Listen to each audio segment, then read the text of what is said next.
नाज़रीन, 8 जनवरी 2026 रात के 8:30 तेहरान की गलियां अंधेरी हो गई थी। बिजली नहीं गई थी, कुछ और हुआ था। 85 मिलियन लोगों की कनेक्टिविटी एक सेकंड में खत्म हो गई थी। ऐसे जैसे किसी ने प्लैनेट से एक पूरे मुल्क को ही डिलीट कर दिया। लेकिन ये सिर्फ इंटरनेट ब्लैकआउट नहीं था, ये थी इंसानी तारीख की पहली सैटेलाइट वॉर जिसमें हथियार मिसाइल्स नहीं थे, हथियार थे इलेक्ट्रोमैग्नेटिक वेव्स। आप हैरान होंगे। और इस जंग में एक तरफ था दुनिया का सबसे अमीर आदमी इलॉन मस्क अपने 9000 सैटेलाइट्स के साथ, और दूसरी तरफ था ईरान, रशिया और चाइनीज टेक्नोलॉजी के साथ लैस। आज मैं आपको बताऊंगा कि एक ऐसी कहानी जो अभी तक पूरी दुनिया से छुपी हुई है कि ईरान ने इतनी बड़ी टेक्नोलॉजी को मात कैसे दी।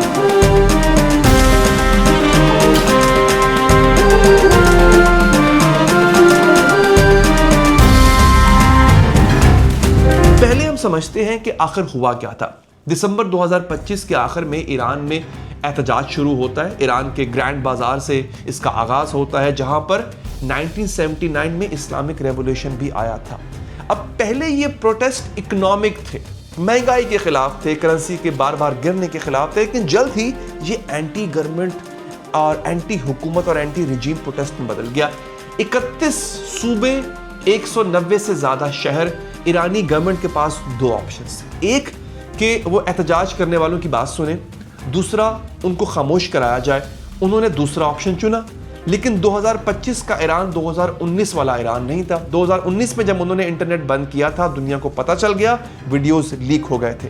2022 का जो महसा अमीनी प्रोटेस्ट था, उसमें भी स्टारलिंक के थ्रू इमेजेस बाहर आ गए थे। तो इस बार ईरान ने कुछ अलग किया। उन्होंने सिर्फ इंटरनेट केबल्स नहीं काटी, उन्होंने बेसिकली आसमान को जैम किया था। अब यहां पर एक चीज समझाना और समझना बहुत जरूरी है कि स्टारलिंक क्या है। इलॉन मस्क की कंपनी स्पेस एक्स ने 9000 से ज्यादा सैटेलाइट्स इस अर्थ के, आपके प्लेनेट के इर्द गिर्द उसके ऑर्बिट में जाके छोड़ दिए हुए, वो मूव कर रहे हैं। ये लो अर्थ ऑर्बिट सैटेलाइट्स हैं, यानी सिर्फ 550 किलोमीटर की बुलंदी पर ये प्रवास करते हैं या घूमते हैं। इनका काम है डायरेक्ट इंटरनेट देना, बिना किसी केबल के, बिना किसी गवर्नमेंट के कंट्रोल के। यूक्रेन में जब रशिया ने 2022 में अटैक किया, स्टारलिंक ने यूक्रेन में और यूक्रेनियन मिलिट्री को कनेक्टेड रखा था इंटरनेट के जरिए। रशिया ने स्टारलिंक को जैम करने की कोशिश की थी। पता रिजल्ट क्या था इसका? रशिया फेल हो गया था। स्पेस एक्स ने कुछ घंटों में दोस्तों सॉफ्टवेयर अपडेट कर दिया, और जो जैमिंग लगाई थी रशिया ने, वो बाईपास हो गई थी। और दोस्तों तब से पूरी दुनिया में यह माना जाता है कि स्टारलिंक अनजैमेबल, यानी इसको जैम किया ही नहीं जा सकता। अगर रूस इसको जैम नहीं कर पाया, कोई भी गवर्नमेंट इसको रोक नहीं सकती है। ईरान ने इस मिथ को, इस हवा जो बना था, इसको तोड़ दिया। अब होता क्या है? सवाल यह है कि ईरान ने ऐसा किया कैसे? रशिया भी नहीं कर पाया तो ईरान ने कैसे कर लिया? इसका जवाब है दोस्तों KRA, सुनिएगा, KRASUKHA4, करासूका 4। ये रशिया का सबसे एडवांस्ड इलेक्ट्रॉनिक वॉरफेयर सिस्टम है। अगस्त 2025 में कंफर्म हुआ कि रशिया ने यह सिस्टम ईरान को सप्लाई किया है। करासूका 4, ये करासूका भी कहते हैं उसको। ये करता क्या है? और ये क्यों फ्रीक्वेंसीज को जैम कर पाता है? कैसे करके? ये कू बैंड और का बैंड। अच्छा, जो लोग इंटरनेट से ताल्लुक रखते हैं या आईटी से ताल्लुक रखते हैं, वो जानते हैं एक कू बैंड होती है फ्रीक्वेंसी और एक का बैंड होती है। इसकी डिटेल में मजीद जाने की जरूरत नहीं है, लेकिन ये दोनों फ्रीक्वेंसीज को जैम करने की सलाहियत रखता है। एग्जैक्टली ये वही फ्रीक्वेंसीज हैं जो स्टारलिंक यूज करता है। इसकी रेंज है 300 किलोमीटर। लेकिन ये अकेला नहीं था यहाँ पे। अब बड़ी हैरानी की बात है, इसके साथ में एक और भी बड़ी मजेदार चीज थी। उसका नाम है मुरमांस्क बीएन। ये इसकी स्पेलिंग बता देता हूं, MURMANSKBN। ये रशियन नाम है, तो अगर मेरी अदायगी में, मेरी प्रोनाउंसिएशन में गलती हो तो माफ कर दीजिएगा। ये एक और रशियन सिस्टम है जिसकी रेंज है 5000 किलोमीटर। ये सिस्टम HF रेडियो कम्युनिकेशंस को जैम करता है, और रिपोर्ट्स के मुताबिक चाइना ने भी अपनी इलेक्ट्रॉनिक वॉरफेयर टेक्नोलॉजी ईरान से शेयर की थी 2 महीने पहले। चाइनीज रिसर्चर्स ने एक थ्योरेटिकल मॉडल पब्लिश किया था कि कैसे स्टारलिंक को ताइवान के ऊपर से डिसेबल किया जा सकता है। ख़त्म किया जा सकता है। उस मॉडल में लिखा था कि 935 सिंक्रोनाइज्ड ग्राउंड जैमर्स जो कू फ्रीक्वेंसी बैंड को फ्लड कर दें, एग्जैक्टली यही ईरान में हुआ। थोड़ी टेक्निकल टर्म्स है, आप समझ जाएं कि चाइना ने ईरान की मदद की। अब मैं आपको टेक्निकली और मजीद समझाता हूं कि यह अटैक कैसे काम करता है। देखिए, स्टारलिंक टर्मिनल्स जो लैपटॉप साइज के डिवाइसेस होते हैं, इन्हें जीपीएस सिग्नल्स की जरूरत होती है, ठीक है। यानी जैसे आप कह लें कि आपके लैपटॉप के साइज का डिवाइस होगा एक, उसको जीपीएस चाहिए होगा और वो स्टारलिंक से कनेक्ट हो जाएगा। क्यों? क्योंकि सैटेलाइट्स हर वक्त मूव कर रहे हैं, हर वक्त। अब 27,000 किलोमीटर पर आवर की स्पीड पे सैटेलाइट मूव कर रहा है। टर्मिनल को, यानी उस डिवाइस को जो आपके पास है, एग्जैक्टली पता होना चाहिए कि सैटेलाइट कहां है, तभी वो उससे कनेक्ट कर पाएगा। ईरान ने क्या किया? उसने सबसे पहले जीपीएस सिग्नल को जैम किया, हाई पावर नॉइज से जीपीएस फ्रीक्वेंसीज को फ्लड कर दिया।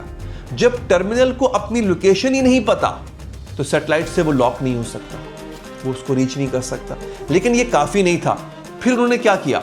फिर उन्होंने कू बैंड फ्रीक्वेंसीज को टारगेट किया। ये वो फ्रीक्वेंसीज हैं जो टर्मिनल यानी आपका डिवाइस और सैटेलाइट के बीच कम्युनिकेशन के लिए इस्तेमाल होती हैं।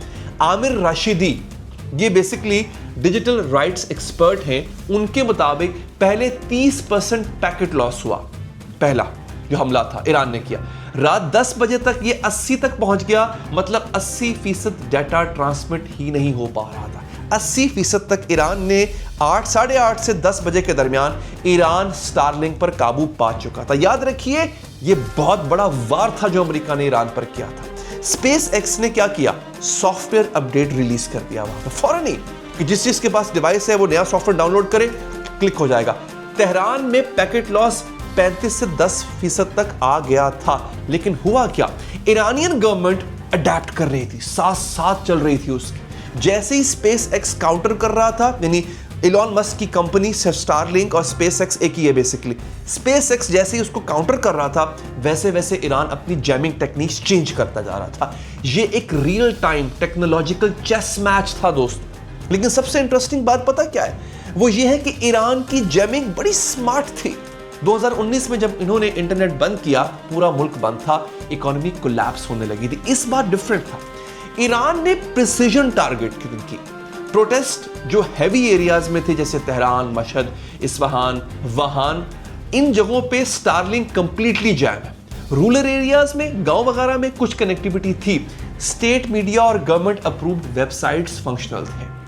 आप समझ रहे हैं? आप बैंक्स और हॉस्पिटल्स के लिए व्हाइट लिस्ट सिस्टम मौजूद था, यानी इन जगहों को, बैंक्स को, अस्पतालों को, यहां पर इंटरनेट की एक्सेस थी।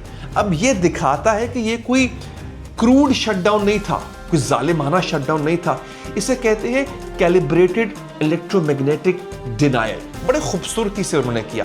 पॉपुलेशन डेंसिटी, प्रोटेस्ट इंटेंसिटी, सबको कैलकुलेट करके टारगेट किया गया था। डिफेंस एनालिस्ट के मुताबिक ये सिस्टम जो जून 2025 में इजराइल के साथ 12 दिनों की जंग में ड्रोन्स और फिर प्रिसिजन गाइडेड मिसाइल्स के खिलाफ डेवलप हुआ था, आज उसका इस्तेमाल हुआ। वही सिस्टम अब पॉपुलेशन को कंट्रोल करने के लिए इस्तेमाल हो रहा है। तो दोस्तों, अब सोचिए, अगर ईरान ये कर सकता है तो दूसरे कंट्रीज क्यों नहीं कर सकते? चाइना ने ये टेक्नोलॉजी एक्सप्लिसिटली ताइवान के लिए डेवलप की है। रशिया ऑलरेडी यूक्रेन में ये टेक्निक टेस्ट कर चुका है। म्यांमार, सूडान, जहां भी अथॉरिटेरियन रिजीम्स हैं, उनके लिए ये एक टेम्पलेट बन जाएगा। स्टारलिंक के बारे में एक अजम्पशन थी कि ये लास्ट रिजॉर्ट है, यानी आखिरी रास्ता यही है। जो भी हुकूमत इंटरनेट बंद कर दे और अमेरिका इंटरवीन करना चाहे तो स्टारलिंक का इस्तेमाल करेगा, और अगर गवर्नमेंट जो है वो सब बंद कर दे तो स्टारलिंक काम आएगा। ईरान ने साबित कर दिया भैया कि ये अजम्पशन गलत है। जैसे रेस्ट ऑफ द वर्ल्ड ने लिखा, दुनिया ने लिखा कि Tehran appears to have succeeded where Moscow failed. ये जुमला बड़ा हैवी है कि ईरान वहां कामयाब हुआ जहां रूस हार गया। स्पेस बेस्ड कनेक्टिविटी का प्रॉमिस था इलॉन मस्क का कि बॉर्डर्स मैटर नहीं करेंगे, गवर्नमेंट्स कंट्रोल नहीं कर पाएंगे। ईरान ने दिखा दिया भाई कि इलेक्ट्रोमैग्नेटिक स्पेक्ट्रम को कंट्रोल किया जा सकता है। सैटेलाइट सोवरेनिटी, यानी सैटेलाइट की आज़ादी, खुद मुख्तारी के वो कहीं भी पहुंच जाएगा, ये अब एक कॉन्टेस्टेड डोमेन है। यानी इस पर अब इसको चैलेंज किया गया है, इस पर सवाल उठ रहा है कि ये इतनी भी बड़ी बला नहीं है जिस तरह इसको बना के रखा गया था दोस्तों। लेकिन अब सूरत हाल ये है कि कहानी यहां खत्म नहीं होती। ट्रंप एडमिनिस्ट्रेशन ने इलॉन मस्क से बात की है। व्हाइट हाउस प्रेस सेक्रेटरी ने कंफर्म किया है कि इलॉन मस्क जो है फुली ऑन बोर्ड है और स्पेस एक्स के इंजीनियर्स इसके सोल्यूशन यानी इसके तोड़ पर भी काम कर रहे हैं। अब स्पेस एक्स के पास क्या ऑप्शंस हैं? क्या वो ऑल्टरनेटिव पोजिशनिंग सिस्टम जीपीएस की जगह कोई और मेथड का इस्तेमाल करेगा टर्मिनल की लोकेशन लॉक करने के लिए? इसे कहते हैं अडैप्टिव बीम फॉर्मिंग, फ्रीक्वेंसीज को डायनामिकली चेंज करना, सिग्नल स्ट्रेंथ इंक्रीज करना, जैमर से ज्यादा पावरफुल ट्रांसमिशन जो है वो एमिट करना, anti jamming algorithms, real time interference detection, ये सब चीजें इस वक्त मौजूद हैं। लेकिन प्रॉब्लम ये है कि ये सब सॉफ्टवेयर सॉल्यूशंस हैं।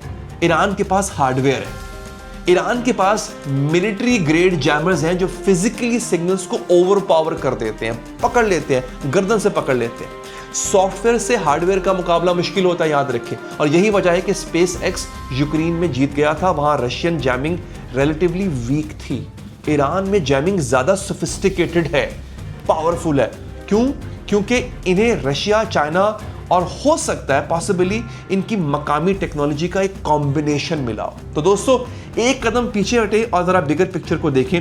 ये सिर्फ ईरान की कहानी नहीं है, ये फ्यूचर ऑफ इंफॉर्मेशन वॉरफेयर है। याद रखें, 21वीं सदी में information is equal to power.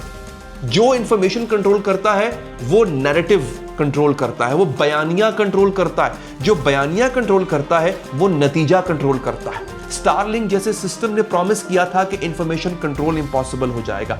Iran ने साबित कर दिया कि नथिंग इज इम्पॉसिबल। अगर टेक्नोलॉजी और रिसोर्सेज हैं और अगर ये टेक्नोलॉजी अब एक्सपोर्ट भी हो जाए, लेट्स से रिपोर्ट्स के मुताबिक के बहुत से साउथ ईस्ट एशियन कंट्रीज हैं जो ऑलरेडी इस सिस्टम की डिमांड कर रहे हैं। चाइना एक्टिवली ये टेक्नोलॉजी अपने इत्तेहादियों को दे रहा है और हो सकता है पाकिस्तान भी ये टेक्नोलॉजी ले चुका हो या ले रहा हो। तो दोस्तों, आज की ये जो स्टोरी थी, इसका कंक्लूजन ये है कि ईरान ने दुनिया को एक सबक सिखाया है, टेक्नोलॉजी पर ओवर रिलायंस खतरनाक होता है। टेक्नोलॉजी पर इतना भरोसा मत करो। जो सिस्टम अनजैमेबल माना जाता है वो जैम करके दिखाया ईरान ने।